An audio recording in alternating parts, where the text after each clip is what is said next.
Hello, Rula. You need to unmute yourself. Yes, okay. Yes. Hello, Magdi. Um, nice to be here. Um, I'm trying to formulate the question. Um, I guess I'll start with video I think you posted a few days ago or something, talking about, can you hear me properly? I hear you very well. Um, I think the title was Be Sure Only of What, or Be Certain of Only What You're Certain of.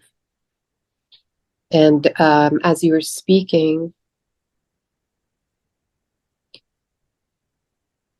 it was, I mean, it was very striking. Just suddenly, it was very clear that there was what it was that I was certain of. Um, and there was nothing to say about it at all. For example, color that I was looking at. Um, I couldn't say even that it was a color, whatever it was.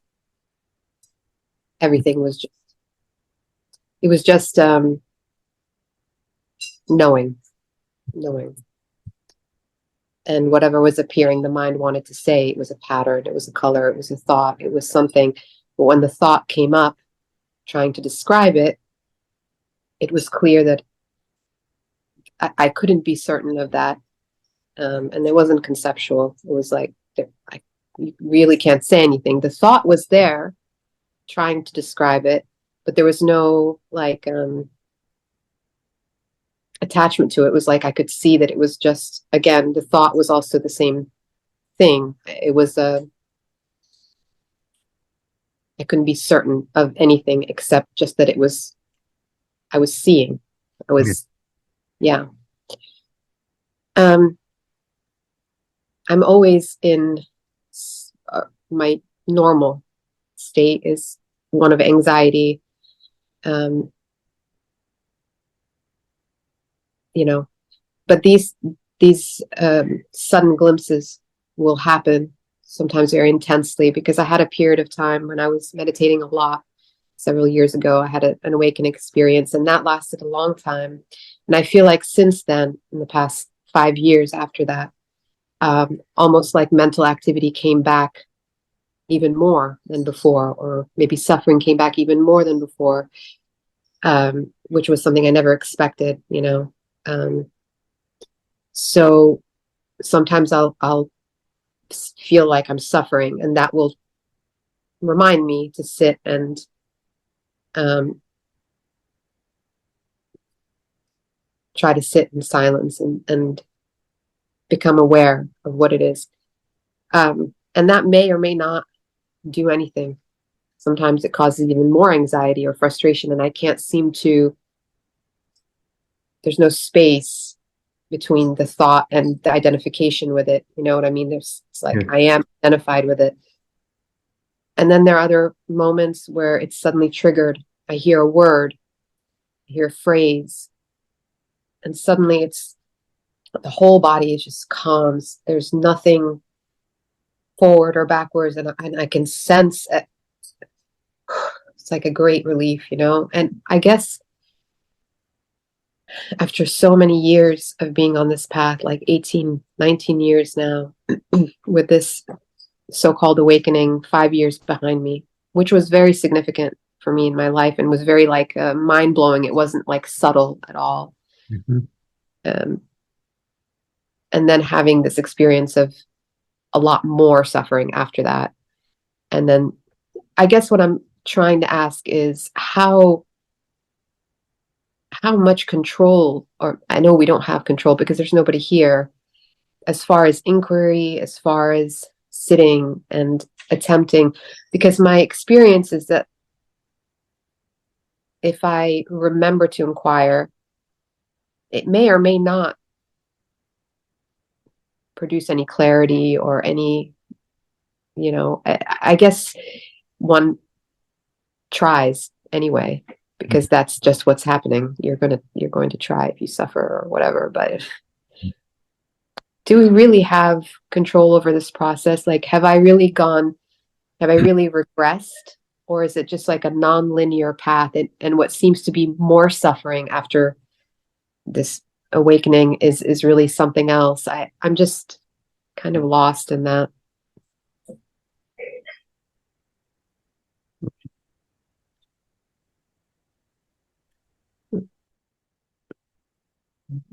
Just, I would start by sharing with you that a glimpse in truth and reality, a glimpse into the self, a glimpse into God's mind, a glimpse into consciousness is irreversible.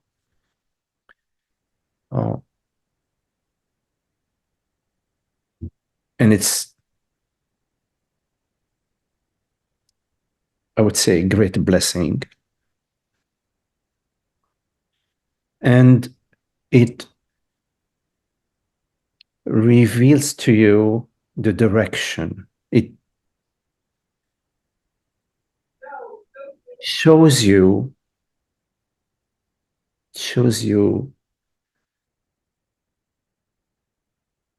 what truth is, and you know it. You know it at a deep level in your being. And it awakens in you a great interest, love, drive to move forward in that direction, although we really don't know the direction. But inwardly, although we don't know, we are pulled.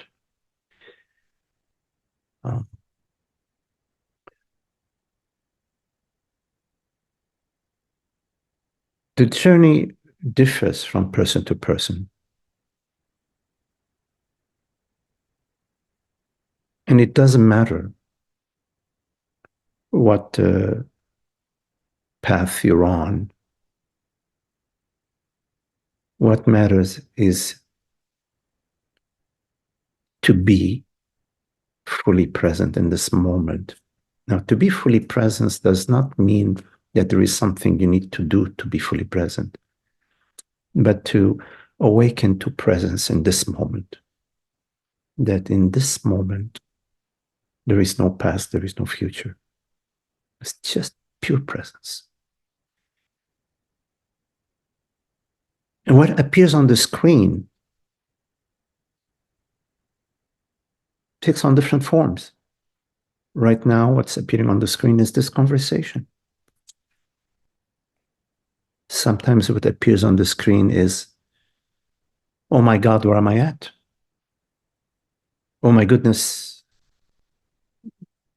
what happened to me? I was so much better off,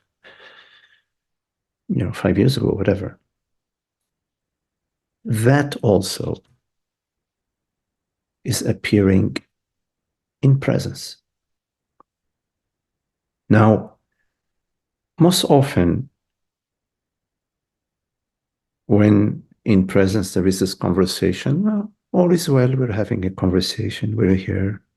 There's no, more or less, everything is okay. But when what appears on the screen is, oh my God, what's happening to me?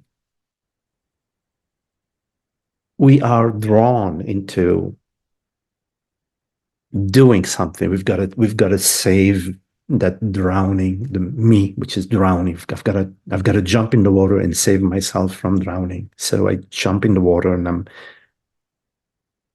trying to save myself from drowning. But then I realize, my goodness, I don't know how to swim. I just jumped in the water and I'm drowning.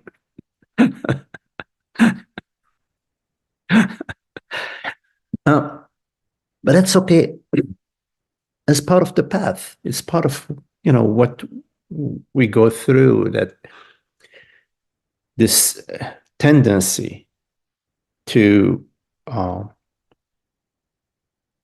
try to fix things, tendency to try to save myself, this tendency to work hard to get somewhere, this tendency to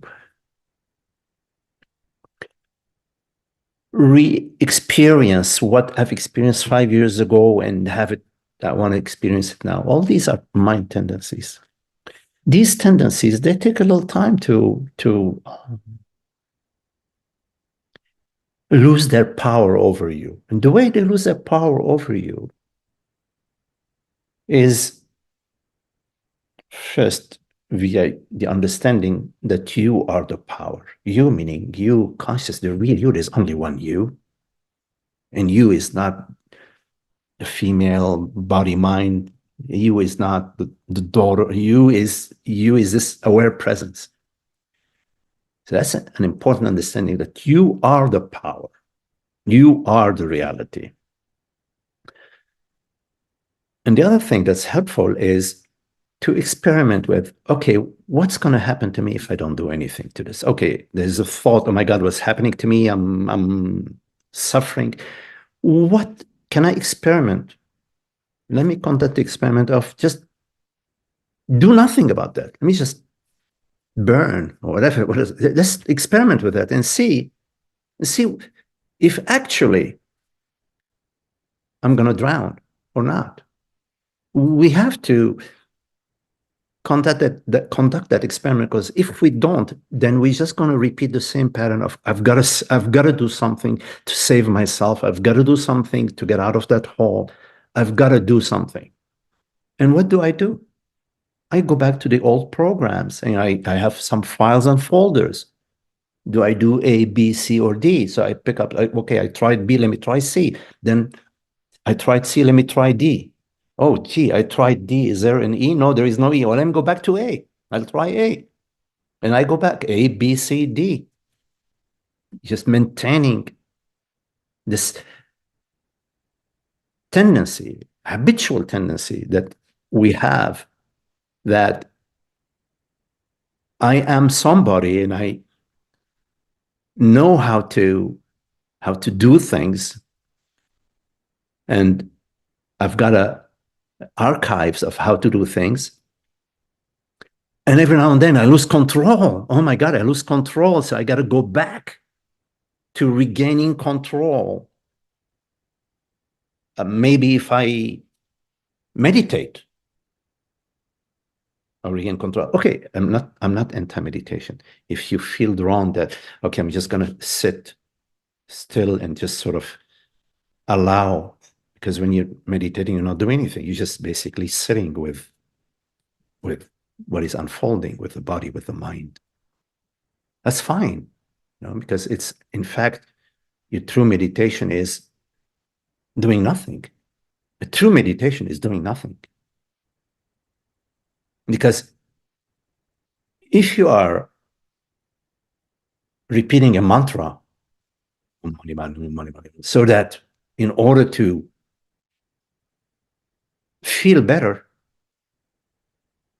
it's the same to somebody having a shot of whiskey, because somebody else may enjoy having a drink and feel better, or have sex and feel better, or eat chocolate and feel better,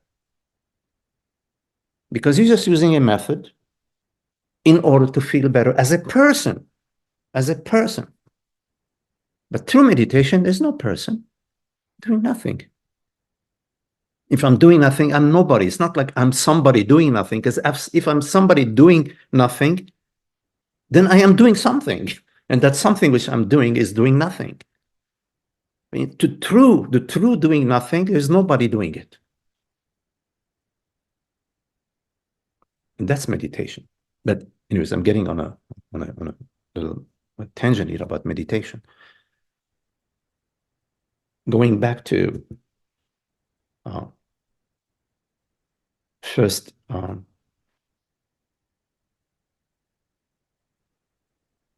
only give importance, only value, only rely on that which you are absolutely certain of, only be certain of that which you are truly, truly certain of, which is what? Which is, as you said, being, awareness, knowingness. But there is not somebody who knows something. There's just pure knowingness. Like right now, there is this pure beingness, perceiving, being. And this being doesn't need perceiving. Being is. Amness is. I am is. That you can rely on 1000% because you can always check it out. You can always check. What is it that is real right now in my experience? And you'll find it's just being, just awareness. Everything else is mind stuff. Depression, experiences that I had 5 years ago, feeling anxiety, feeling, things are getting better. All of it is mind stuff. All of it is mind stuff. 100% of it is mind stuff. Now, when I say it's mind stuff, I'm not saying it's a bad thing. I'm just saying it's mind stuff. That's all. It's mind stuff. Perceptions, sensations, thoughts, dreams, night dreams. What are night dreams? Mind stuff. What is this conversation we're having? Mind stuff. Brain activity, perceptions, colors, movements. But there is one thing which is not mind stuff in our experience right now, which is being, understanding. There's understanding. Understanding is, it's not the brain that is understanding.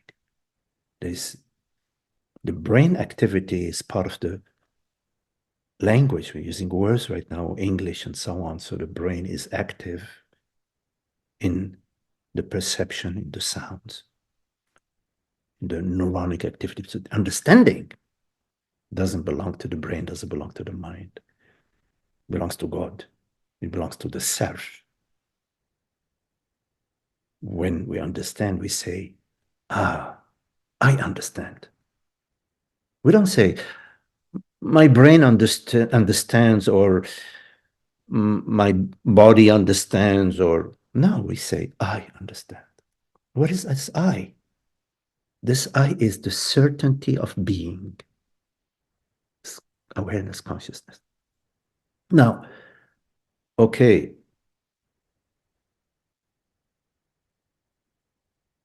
everything we experience is mind stuff. The world, the body, thoughts. What does that mean?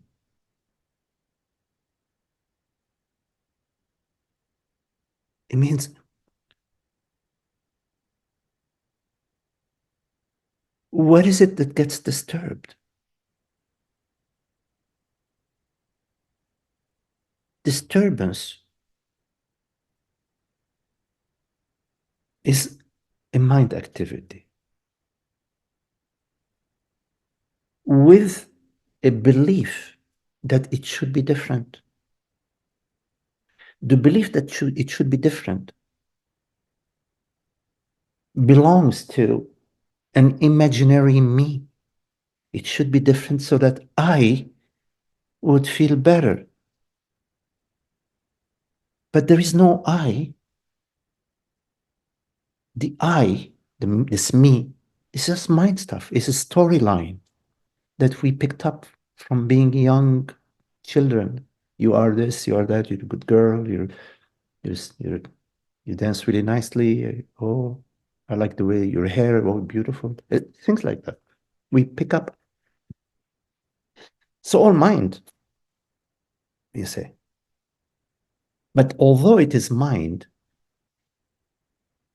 we believe that there is a real me, that there is, in fact, that is not mind. We believe that it's mind, but there is something also real out there, which is, there is a me which is real. But there isn't. There isn't. So, in a way, cares? Who cares if you're feeling, I'm feeling down, you know? If you care about feeling down, then you're feeling down. Then you're gonna really feel down. But if I don't care, I'm feeling down, I don't care. It doesn't really matter. It's a huge difference. A huge difference. Because it's not maintained. It's not, it doesn't remain. It's just a passing thing. Oh, we want to figure it out. You can't figure it out because the mind is limited. How can you figure out all sorts of, it could be that the barometric pressure has changed and is affecting the blood flow and the pressure, the temperature and the pressure of the body, and is triggering some thoughts about gloomy thoughts, because in the past you experienced some gloomy events when the barometric pressure was at that level. Okay? It's just a theory. It could be. And the mind has no understanding of that. The mind is basically saying, oh my God, what's happening to me? You know, why is this happening to me? Because it keeps spinning the me story. The mind is a spinner. It spins the me story. Me and him and her. Okay? But there is so much more in the entire universe besides the mind. So much more. Heck, this teeny tiny human mind, as compared to the infinite creativity of the universe, is nothing. It's a puny thing. And we rely on the mind to guide our life. The mind and the feelings and the sensations and the thoughts. Oh, how am I feeling now? You see, if you give importance to your feelings, you're cooked. You're in the feeling maintenance business. Good luck. Good luck. If you're in the feeling maintenance business, you're cooked.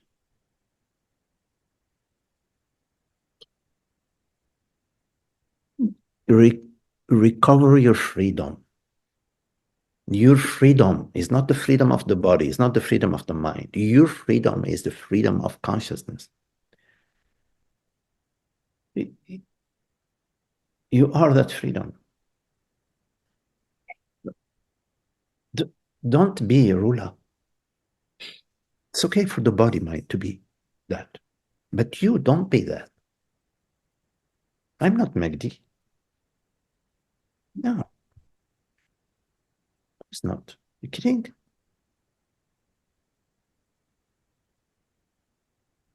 Maybe I can fake it until I make it.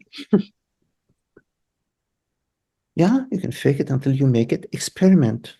Experiment with, do not compromise your true self. Do not compromise that which you're absolutely certain about. Do not compromise the freedom of being, the freedom of consciousness. Do not compromise. Don't compromise consciousness.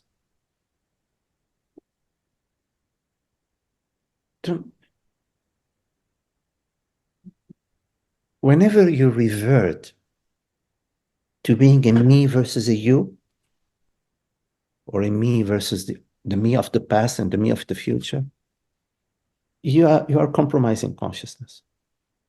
Yeah. Awareness is freedom itself. It's free from time and space. It is that which you are is not visible to the senses and is not visible to the mind. When you're perceiving an anxiety,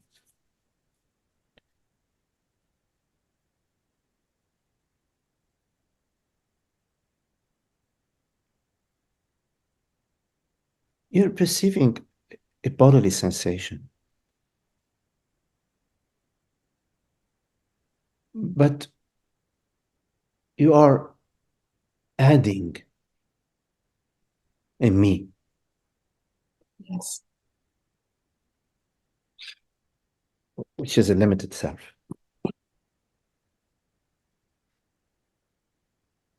You need to understand that. I feel it. I know it. It's the Yeah. center. Yes. So the more you understand that I am right now adding a limited self, adding a me, there is understanding. Understanding heals you. Understanding about what is the process that's going on. There is a bodily sensation, and there is a me story which is being downloaded. See, the me story is old stuff. It's just an old stuff. It's like the dead corpses, we just dragging around with us the old stuff.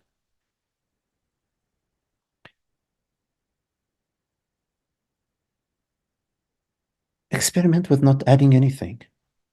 Just the pure experience without even interpreting it. Don't try to interpret it. Don't try to understand it. Don't try to figure it out. Okay? Allow understanding to come to you. Be available. Make yourself available. Say, I am available for God's being. So in a way, you are like Jean-Claude used to say, I'm waiting without waiting. It's sort of openness, waiting without waiting. Thank you. Thank you so much, Magdi. Okay. Very much appreciate it. Thank you. Bye-bye. Bye.